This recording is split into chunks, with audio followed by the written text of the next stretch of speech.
નમસ્કાર દર્શક મિત્રો, આપ જોઈ રહ્યા છો કેપીટીવી ગુજરાતી ન્યૂઝ. તો જોઈએ આજના મહત્વના સમાચારમાં. આજરોજ ગુજરાત ક્ષત્રિય ઠાકોર સેના સિદ્ધપુર તાલુકા તથા શહેર દ્વારા આયોજિત ભાદરવી પૂનમ પગપાળા જતા યાત્રિકો માટે 13મા વર્ષમાં સેવા કેમ્પનો શુભારંભ કરવામાં આવ્યો, જેમાં પદયાત્રીઓને ચા, નાસ્તો, મિનરલ પાણી, આરામની સુવિધા તથા મેડિકલની સુવિધા ઉપલબ્ધ કરવામાં આવે છે. અને આ સેવા કેમ્પ 4 દિવસ માટે 24 કલાક માટે ખુલ્લો રહે છે.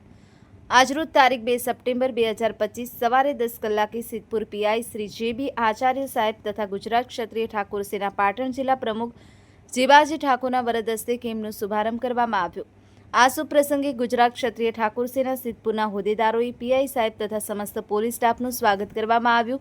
તેમજ પીઆઈ સાહેબ દ્વારા પદયાત્રિકોને